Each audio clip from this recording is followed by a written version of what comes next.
প্রশ্নোত্তর আলোকিত ভবনে প্রবেশ করি। HM আলী আহমেদ লিখেছেন, অনেক সময় 4 রাকাত বিশিষ্ট ফরজ নামাজ কোনো কারণবশত একা পড়ার সময় আমি তৃতীয় চতুর্থ রাকাতে ফাতিহা পড়ার পর ভুলে বিসমিল্লাহ পড়ে ফেলি, এজন্য কি সাজদা দিতে হবে? উত্তর হলো না, এ কারণে আপনাকে সাজদা দিতে হবে না। আব্দুর রহমান লিখেছেন, গামছা গায়ে দিয়ে নামাজ পড়া যাবে কিনা? নামাজ তো হয়ে যাবে, কিন্তু অবশ্যই ত্রুটিপূর্ণ হবে, নামাজের কোয়ালিটি নষ্ট হবে, কারণ আপনি গামছা গায়ে দিয়ে নিশ্চয়ই গুরুত্বপূর্ণ কোনো ব্যক্তির সঙ্গে সাক্ষাৎ করতে যাবেন না, বিধায় এটা আপনার নামাজের যে মর্যাদা সেটাকে নষ্ট করে। কনিকা হোসাইন আপনি লিখেছেন, টয়লেটে উজুর ব্যবস্থা থাকলে উজুতে কিভাবে দোয়া পড়বো? টয়লেটে উজুর যদি ব্যবস্থা থাকে তাহলে সেক্ষেত্রে উজুর দোয়া তো টয়লেটে পড়তে পারেন না, যেহেতু আল্লাহর নাম সেখানে আছে, এই জন্য আপনি বাহিরে দোয়া পড়ে তারপর ভিতরে ঢুকে হাত দিয়ে উজু শুরু করে দিলেন, অর্থাৎ ঠিক টয়লেটে বাহির থেকে দোয়াটা পড়ে নিয়ে আপনি ভিতরে চলে গেলেন, অথবা দোয়া মনে মনে পড়লেন। সাবের আহমেদ আপনি লিখেছেন, কোন মহৎ লক্ষ্য পূরণের পর মিষ্টি বিতরণ অনুষ্ঠান করা জায়েজ আছে কিনা? কোন লক্ষ্য বাস্তবায়ন হলো সেজন্য আপনি খুশি হয়ে কিছু করলেন, এটাতে নাজায়েজ কোনো কিছু নেই, কারণ এটাকে কেউ ইবাদত হিসাবে করছে না, এটা সামাজিক কালচার হিসাবে করছে, আল্লাহর নিয়ামতের শুকরিয়া হিসাবে করছে, বিধায় এটা মুবাহ এবং জায়েজ কাজ। অনেকে ওযুর পর ওযুর পানি মোছেন না, জিজ্ঞেস করলে বলে ওযুর পানি বরকতময়, এর জন্য শরীরে শুকাচ্ছি। তাদেরই বক্তব্য কতটুকু সঠিক? ওযুর পানি আমরা শুকাবো কিনা?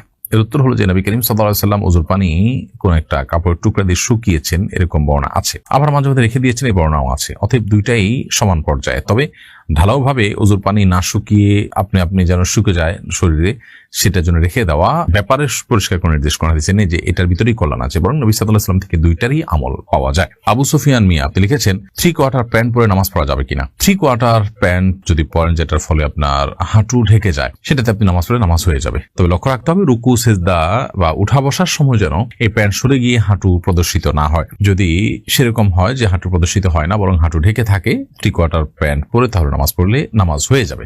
তবে মনে রাখা উচিত, আল্লাহ সুবহানাহু ওয়া তাআলা বলেছেন, ইয়া বানি আদম খুযু যিনাতাকুম ইনদা কুল্লি মাসজিদ, হে আদম সন্তান, তোমরা প্রত্যেক নামাজের সময় সুন্দর পোশাক বা সুন্দর বা শোভা এটা গ্রহণ করো। তার মানে এমন পোশাক পরা উচিত নয় যে পোশাকটা আসলে আমরা সচরাচর গুরুত্বপূর্ণ কোনো অনুষ্ঠানে কোনো ব্যক্তির সঙ্গে সাক্ষাৎ করতে যাওয়ার সময় পড়ি না। নামাজ হয়ে যাবে সেটা একটা বিষয়, কিন্তু নামাজের কোয়ালিটিকে নষ্ট করতে পারে এ ধরনের পোশাক, কারণ এটি আল্লাহর দরবারে, আল্লাহর সামনে আমি দাঁড়াচ্ছি, তার সঙ্গে কিন্তু যায় না। পরে অনজিলা খাতুন আপনি লিখেছেন, এই আইডি থেকে 4 রাকাত বিশিষ্ট ফরজ নামাজের তৃতীয় রাকাতে ভুলে যদি সূরা ফাতিহার সাথে অন্য কোনো সূরা পড়ে ফেলি তাহলে নামাজ হবে কিনা? 4 রাকাত বিশিষ্ট ফরজ নামাজের তৃতীয় রাকাতে সূরা ফাতিহার পর অন্য কোনো সূরা আপনি পড়ে ফেললে নামাজ হয়ে যাবে, নামাজ হবে না, ব্যাপারটা সেই লেভেলের না। ফারিহা আহমেদ আপনি দেখেছেন, আমাদের এক প্রতিবেশী সপরিবারে ঢাকায় থাকেন, তাদের বাড়ির সামনে কিছু গাছ আছে যেগুলোর ফল খাওয়ার কেউ নেই, ফলগুলো পড়ে নষ্ট হয়ে যায়, সেই গাছ থেকে ফল পেড়ে খাওয়া আমাদের জন্য জায়েজ হবে কিনা? যদি গাছের ফল পড়ে নষ্ট হয়ে যায় এবং মালিক সেটা সংরক্ষণ করবার কোনো ব্যবস্থা না রাখেন, বরং ওপেন রাখেন, কোনো বেড়া টেড়া না দেন ইত্যাদি, এবং বোঝা যায় তার আচরণ থেকে যে সে এগুলোর ব্যাপারে তার কোনো নেই, আগ্রহ নেই, তাহলে সেক্ষেত্রে সেটা অবশ্যই অন্যদের জন্য খাওয়া জায়েজ হবে। ইমাম যদি শেষ রাকাতে সূরা নাস পড়েন, তাহলে যাদের নামাজ 1 রাকাত ছুটে গেছে তারা কোন সূরা মিলাবেন?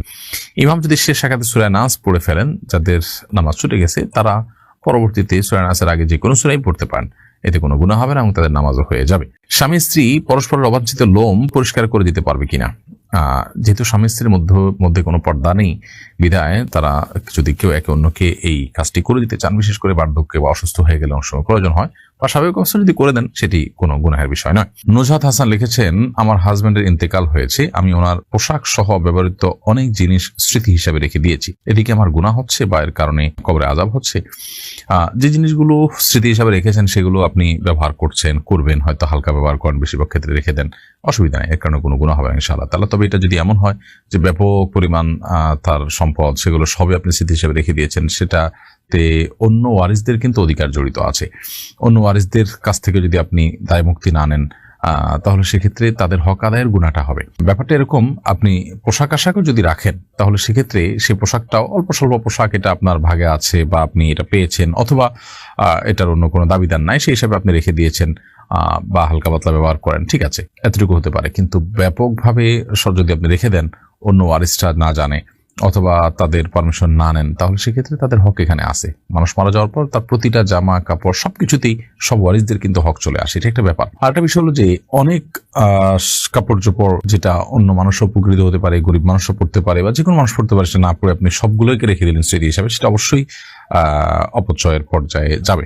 শাহ আলম লিখেছেন, জানাজার নামাজে যদি কেউ মাসবুক হয়, যদি এক বা একাধিক তাকবীর ছুটে যায় তাহলে করণীয় কি? তাহলে ইমামের সাথে যে তাকবীর আপনি পেয়েছেন, একটি বা দুটি, সেটি আপনি দিবেন, এরপরে যেগুলো ছুটে গেছে ইমামের সালাম ফেরানোর সময় আপনি সালাম না ফিরিয়ে আপনি বাকি তাকবীরগুলো দিয়ে নামাজ যেরকম ছুটে গেলে আপনি পড়েন সেরকম যেগুলো ছুটে গেছে সেগুলো পড়ে তারপর আপনি সালাম ফিরিয়ে নামাজ শেষ করবেন। দুই স্ত্রী নিয়ে এক ঘরে একই বিছানায় ঘুমানো যাবে কিনা? যদি কারোর একাধিক স্ত্রী থাকে এবং তাদের সাথে একই সাথে তিনি শোন, যেহেতু শরিয়ার কোনো বিধান লঙ্ঘন হচ্ছে না এবং মানে এদের মধ্যে পারস্পরিক পর্দাও নেই, অতএব এটি জায়েজ আছে। বাট শারীরিক সম্পর্ক করলে সেক্ষেত্রে এখানে সতরের বিধান চলে আসবে, সেই কারণে সেটির ক্ষেত্রে অবশ্যই আপনাকে শরিয়ার বিধানের আলোকে আপনাকে করতে হবে এবং সেক্ষেত্রে আপনার যদি একে অন্যের সতর দেখেন এরকম কোনো পরিবেশ তৈরি হয় তাহলে সেটা অবশ্যই নাজায়েজ এবং গুনাহ হবে। এরপর শাহনাজ পারভিন আপনি ইউটিউব চ্যানেলে লিখেছেন, আমি আমার ছেলেকে বলেছিলাম তুমি যদি এই সপ্তাহের মধ্যে কোরআন মাজিদ খতম না করো তাহলে আমি তোমাকে আল্লাহর কসম 1 টাকাও দিব না। সামনে 1 তারিখ হতে মাদ্রাসা টাকা দিতে হয়েছে, এরপরে সে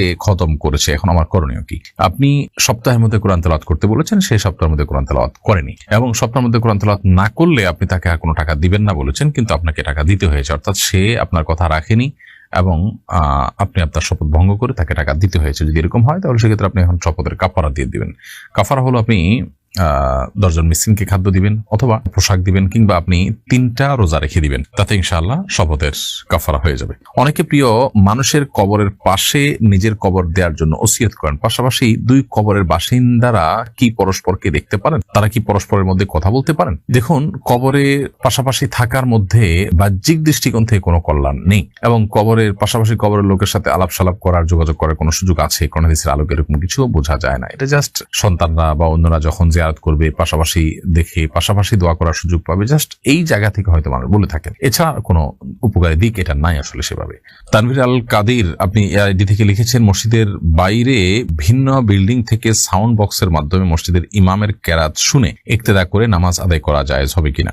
মসজিদের বাইরে সাউন্ড বক্স যেটা আছে সেটার আওয়াজ শুনে আপনি অন্য ভবন থেকে অনুসরণ করলেন, নামাজ আদায় হবে না। কারণ হলো নামাজে আদায় হওয়ার জন্য যে ইত্তেসাল শর্ত, অর্থাৎ কাতারের মধ্যে যে আপনার কাতারের মধ্যে যে সংযোগ থাকা শর্ত, সেটি কিন্তু এখানে লঙ্ঘন হচ্ছে, অর্থাৎ সংযুক্ত থাকছে না। তো সেজন্য এভাবে নামাজ পড়লে ইক্তেদা সহি হবে না। এরকম যদি করাই যায় তাহলে তো সেক্ষেত্রে মানুষ বাসা বাড়ি থেকে মসজিদের আশপাশে মাইক দিয়ে সবাই যার যার মতো করে শরীক হতে পারে, আর মসজিদে আসার প্রয়োজন হতো না।